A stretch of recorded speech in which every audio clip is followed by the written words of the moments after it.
Snow settled on the shattered village as dusk pressed against the broken walls. A German Red Cross nurse stepped through the ruins with a lantern in her hand. Smoke drifted from burned wagons. The air smelled of fuel, soil, and iron. She heard only the muffled crack of ice under her boots. Hours earlier, artillery had torn through the valley. Now silence followed her like a shadow. She moved toward a field station, set inside a half-destroyed barn. Wounded men lay on wooden planks. Some whispered for water. Others stared at the roof. She expected more gunfire. Instead, she heard foreign voices outside. When she stepped into the doorway, she saw American helmets glint in the pale light. Her breath caught. These were enemy soldiers. Yet they were not pointing rifles. They were asking if her wounded needed help. Germany faced relentless pressure in late 1944. Allied forces had crossed France with speed after the breakout from Normandy. Supply lines stretched, but American divisions pressed forward. German units fell back toward the interior. Towns on the western frontier turned into defensive positions. Medical staff followed the retreat and set up field posts where they could. Shortages increased every week. Penicillin was scarce. Blood plasma arrived late, or not at all. Many nurses treated infections with outdated methods. They relied on clean water, boiled instruments, and hope. Cold weather worsened everything. Temperatures dropped below freezing in the Hürtgen Forest and the Ardennes. Roads froze. Ambulances skidded or stalled. Makeshift hospital stations moved often to avoid shelling. American medical units advanced with the infantry. The 4th and 28th Infantry Divisions established aid stations close to the front.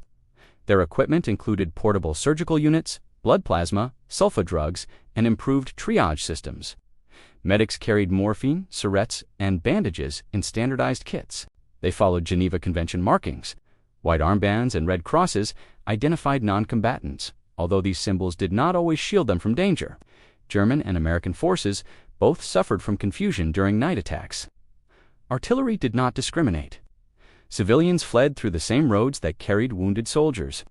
In many villages, German nurses served in overcrowded farmhouses, schools, or barns. They faced supply collapse and constant movement. They slept little. Some had been trained in large urban hospitals, but now worked with improvised tools. They handled amputations, shrapnel extractions, and chest wounds with limited support. They recorded names of patients from multiple Volksgrenadier units and Luftwaffe detachments. Sometimes they treated Hitler Youth Auxiliaries, who looked younger than their own brothers. When American patrols entered abandoned German positions, they sometimes found medical staff who had stayed behind with the severely wounded. Many nurses chose not to flee because transport space was reserved for ambulatory soldiers. They refused to leave men who could not walk. When American squads approached, the nurses waited with raised hands. They expected arrest or harsh treatment. They often feared what they had been told about enemy forces. Instead, they met soldiers who carried extra blankets and medical items taken from their own packs. Human angle. One German nurse in the region of the Schnee-Eifel had spent 3 days tending to wounded infantrymen after a failed counterattack.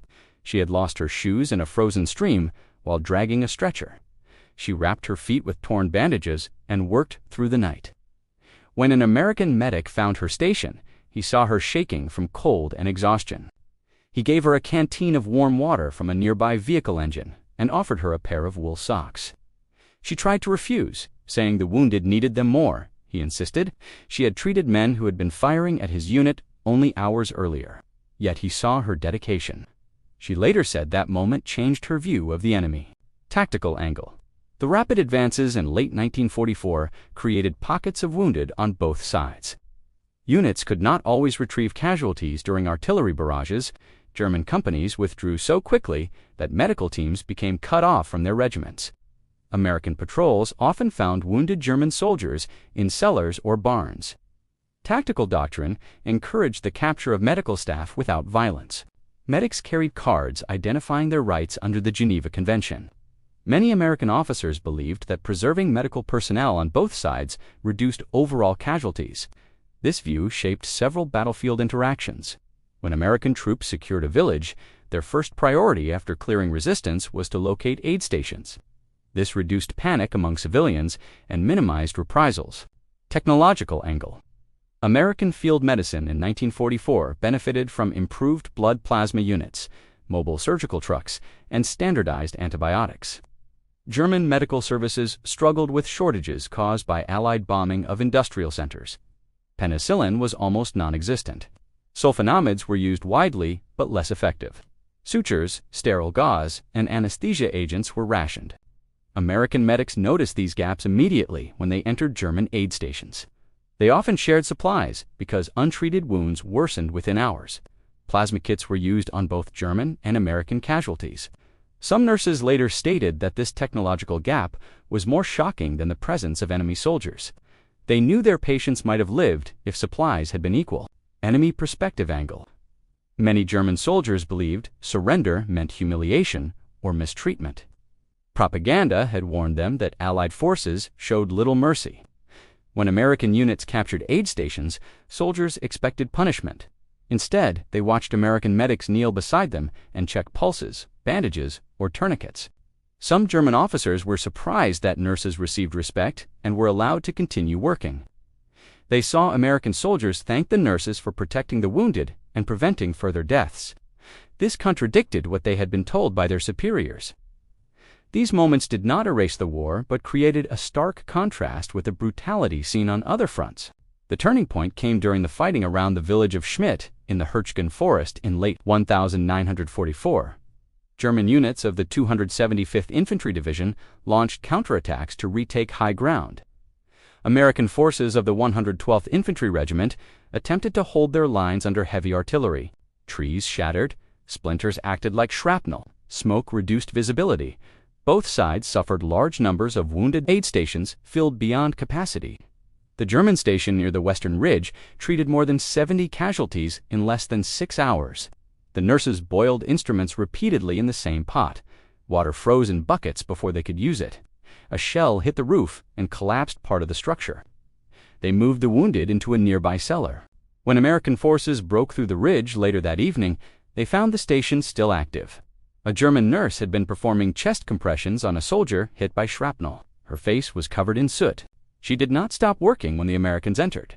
She looked at them, then pointed to a man with a leg wound and asked for help. An American medic knelt beside her. He applied a pressure dressing and asked for more light. Another soldier held a flashlight. No one raised a weapon. The forest outside still echoed with distant artillery, but inside the cellar a temporary ceasefire existed without negotiation.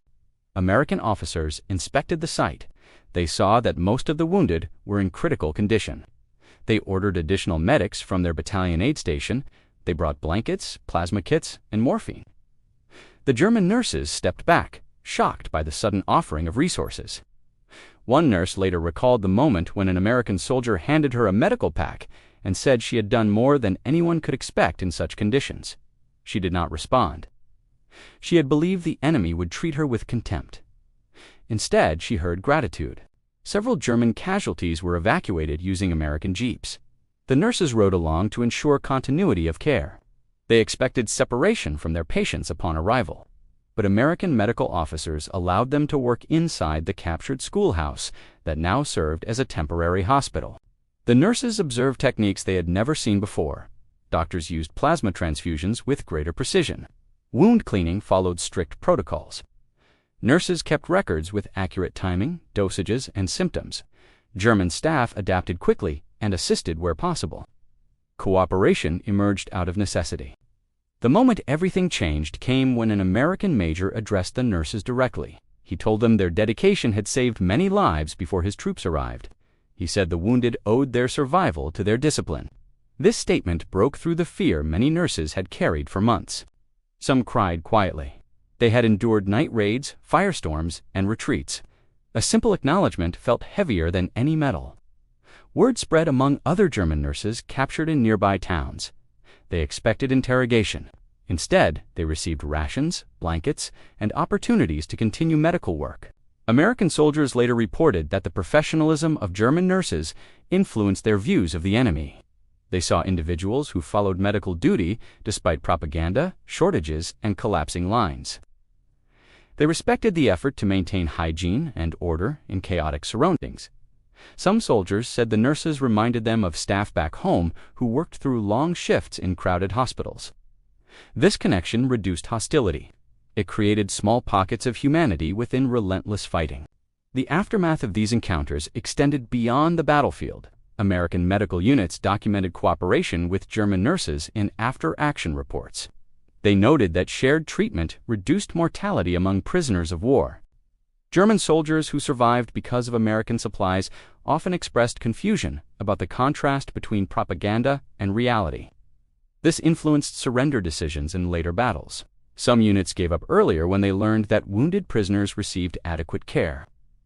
American officers saw this as a strategic advantage. It weakened enemy morale without additional combat. Losses in the Hürtgen Forest remained severe. More than 33,000 American casualties occurred in the broader campaign. German losses were also heavy. Medical stations, regardless of nationality, struggled under constant shelling and harsh terrain. Many nurses on both sides suffered long-term health problems from exposure, exhaustion, and psychological strain. Some German nurses were later transported to prisoner of war camps.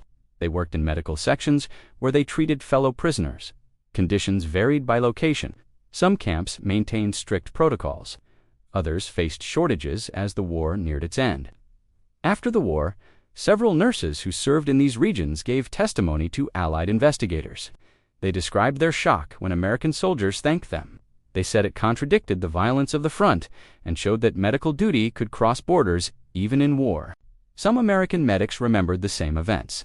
They said it was easier to offer thanks to people who had protected human life under fire. The memory endured because it stood out from the brutality that defined most of the campaign. Reflection grew from the aftermath.